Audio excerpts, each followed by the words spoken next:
Témoignage exclusif d'une Camerounaise victime de Mami Wata. Quand on vous dit que ça existe, vous doutez. Voici la preuve dans les moindres détails.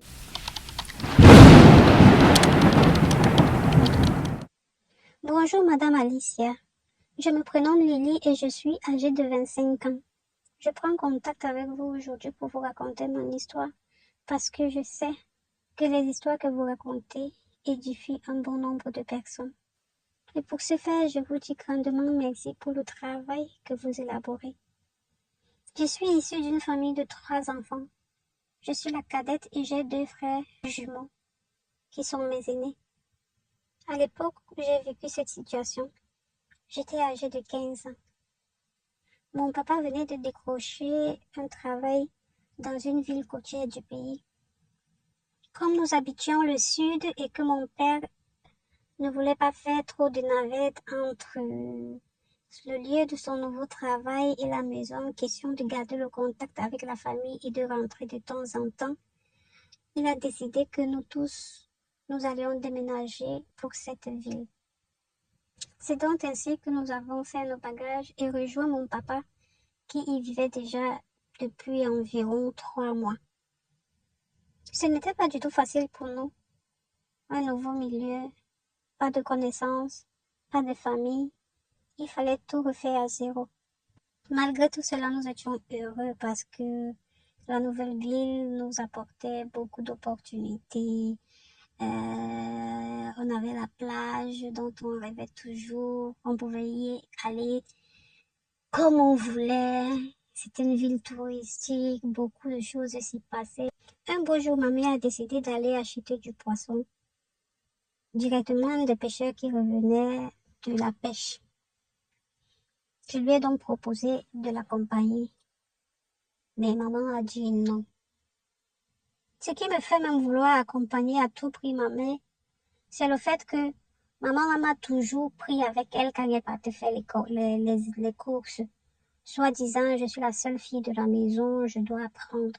Elle m'amenait souvent au marché, elle me montrait où elle achetait ses produits, elle me présentait à ses vendeuses, elle disait voici ma fille, si je l'envoie un jour, pardon, prenez bien soin d'elle, servez-lui comme si c'est que c'est à moi que vous servez. Elle me faisait aussi apprendre, elle me disait où exactement je dois acheter telle chose, comment apprendre à discuter les prix et tout, et tout, et tout. Habituée de ça, j'ai décidé d'accompagner ma maman. Mais ma maman, comme par hasard, a dit non. Pour aujourd'hui, là, j'irai seule. La prochaine fois, je vais t'amener avec moi. J'ai insisté. Madame Alicia, si je savais un instant ce qui allait m'arriver là-bas, je n'aurais jamais insisté ce jour d'accompagner ma mère acheter du poisson. J'ai insisté. Ma mère a finalement lâché prise. Elle me dit ok, allons-y. Lorsque nous sommes donc arrivés à la plage, les pêcheurs n'étaient pas encore revenus. Maman a donc décidé que nous allons les attendre un peu. Elle a pris place sur un morceau de bois. Pendant que moi, je me suis mise à m'amuser sur la plage. Je courais ça et là, je trempais mes pieds dans l'eau et je ramassais des coquillages. Pendant que je le faisais, j'ai aperçu un bracelet sur le sable. Je me suis donc accroupie pour ramasser le bracelet. En le ramassant, je me suis rendu compte que il n'y avait pas qu'un seul bracelet. J'ai continué à ramasser jusqu'à ce que je me rende compte que ces choses sont en fait emballées dans un foulard. J'ai appelé ma maman. Je lui ai dit, maman, viens voir ce que j'ai trouvé. Ma mère est donc venue, elle a regardé, elle a dit, oh, sûrement quelqu'un était ici et en partant, il a oublié. Quand la marée était haute, ça a couvert. Retirons le tout et allons donner aux gens qui vendent de la nourriture de l'autre côté là.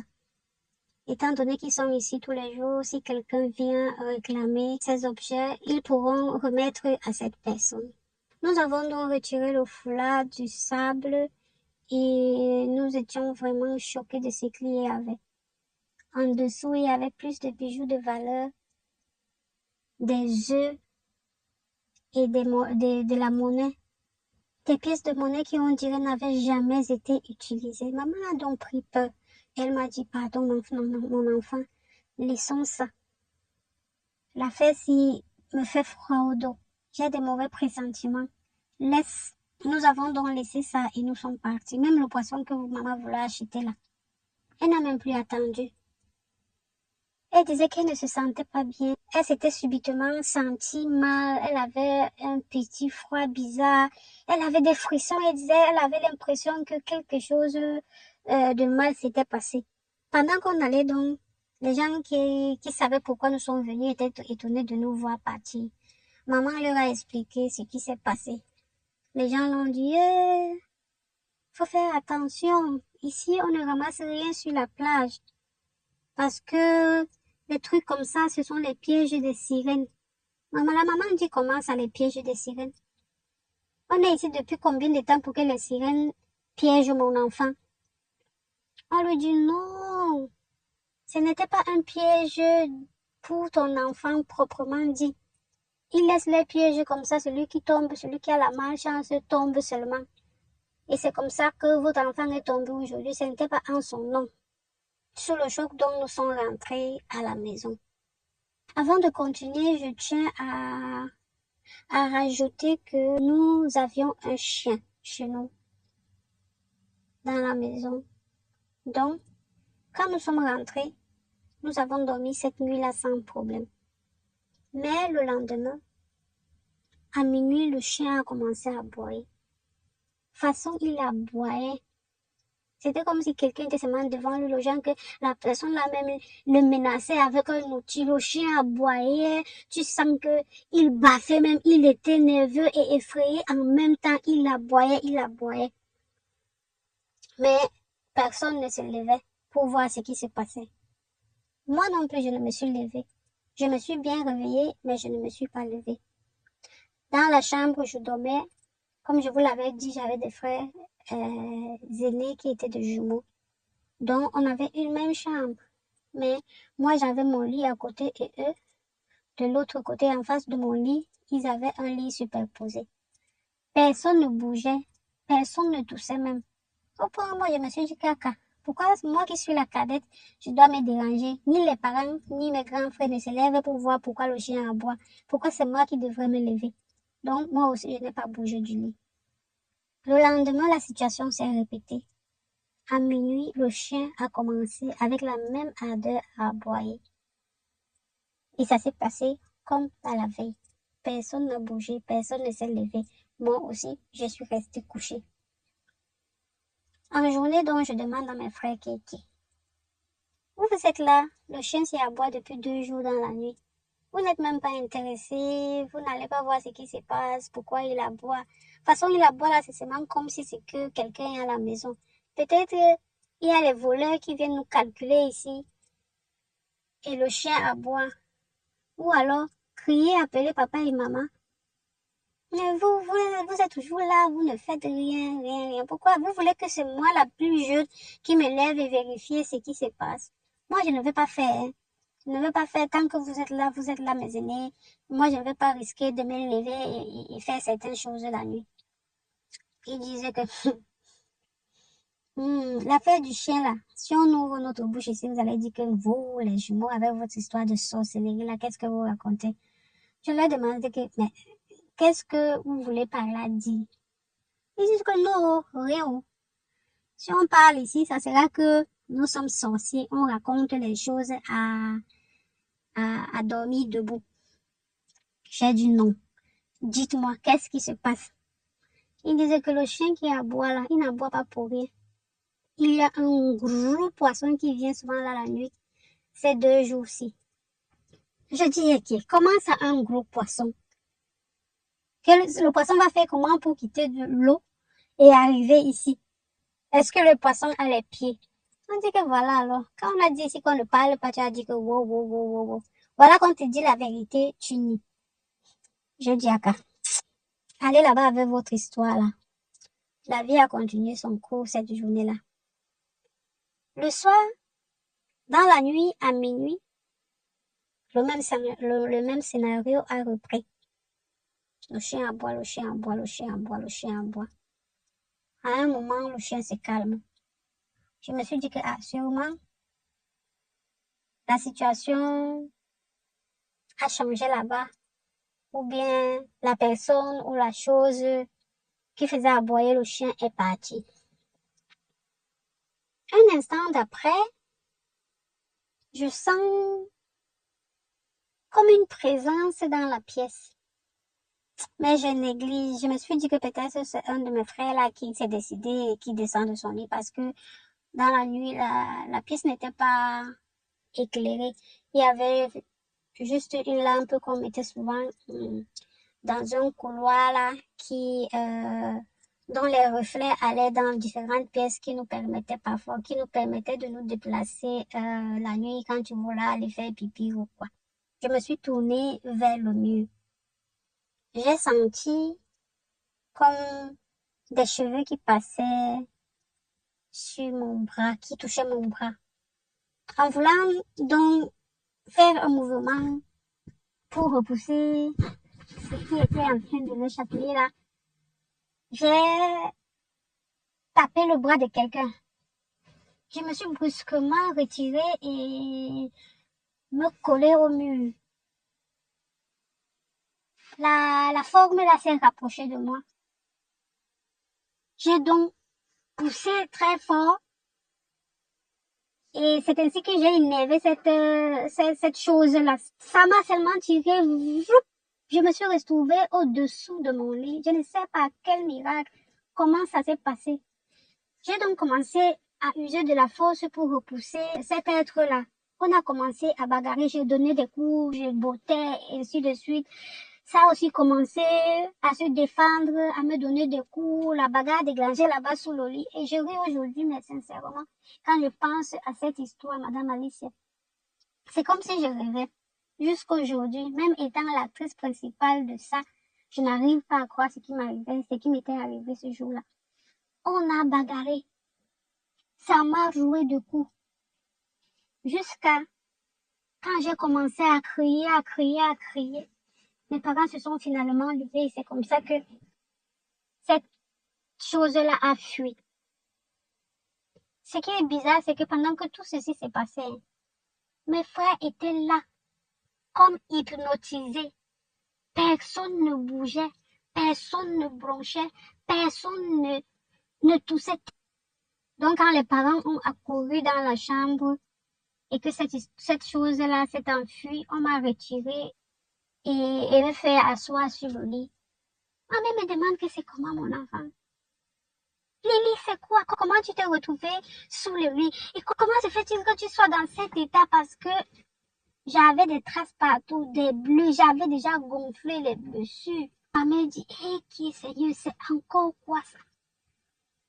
C'est comme ça que le lendemain matin, elle a essayé un peu de se renseigner chez les autochtones. On lui a dit non, c'est la situation qui a eu lieu à la plage là.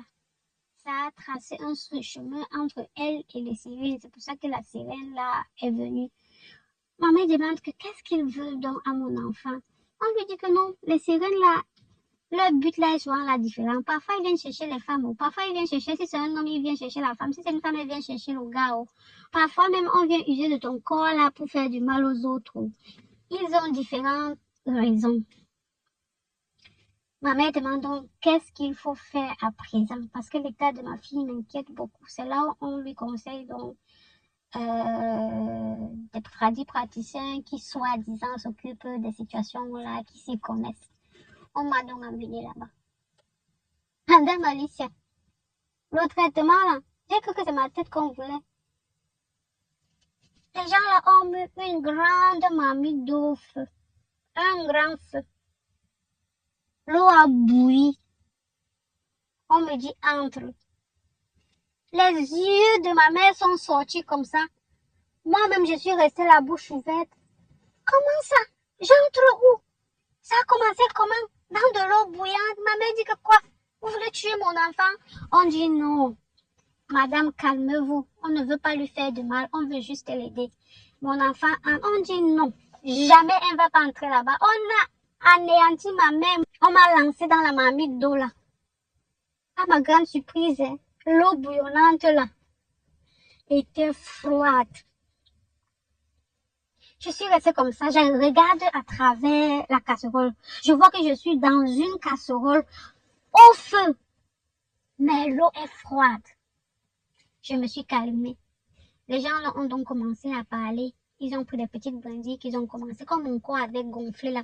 Ils ont commencé à piquer ça sur moi. L'eau sortait, l'eau sale, avec même les tétards. Vous voyez comment l'eau sale de la mer, souvent, surtout quand ça vient balancer la saleté là. L'eau sale sortait comme ça, les tétards, les petits poissons sur moi, bizarre, bizarre. On était dépassés. Après qu'ils aient fait ça, on m'a oint d'une huile là. C'est eux qui connaissent ce qu'ils m'ont oint avec. Quelle était la composition de l'huile là? Je ne sais pas. On a donné une partie à ma mère que je devais utiliser ça pendant un bon nombre de temps. Et c'est comme ça que petit à petit, je me suis remise de tout cela. Madame Alicia, j'ai tenu à vous raconter cette histoire parce que beaucoup sont ceux qui peuvent tomber dans la même situation que moi. Beaucoup sont ceux qui peuvent tomber dans ce genre de piège. Faites vraiment attention à ce que vous ramassez sur la plage. Les objets de valeur, de l'argent, les choses qui n'ont rien à voir avec l'eau là, ou bien avec la nature. Pardon, évitez, même si ça vous attire, comment éviter? Parce qu'on ne sait jamais. Bien sûr, on ne peut pas généraliser, mais c'est mieux d'éviter parce que vous ne savez jamais dans quoi vous pouvez tomber. Dans la famille, j'espère vraiment que vous avez écouté l'histoire de la sœur qui a décidé de la partager avec nous. Si c'est que elle ne nous avait pas dit ça directement, moi, je ne sais pas si j'aurais cru, hein, parce que ça a toujours été genre un mythe. Mais là qu'il y a des cas concrets comme ça, je ne sais pas pour vous, mais ça, c'est ce que moi je pense. J'aimerais que vous puissiez renchérir en commentaire ce que vous pensez aussi. Mais comme je t'ai dit, ma tata, merci vraiment pour ton histoire. Merci parce que ça va pouvoir édifier plusieurs personnes, notamment sur le fait que quand vous partez dans des zones d'eau, voilà, vous ne ramassez pas ou ne prenez pas n'importe quoi. Donc, merci une fois de plus encore pour ton histoire. Ah, je dis que je n'ai même pas les mots, hein. Je n'ai pas les mots. Je suis dépassée. Je n'ai pas les mots. Je pense que ça se ressent que je n'ai pas les mots. Waouh, waouh, waouh.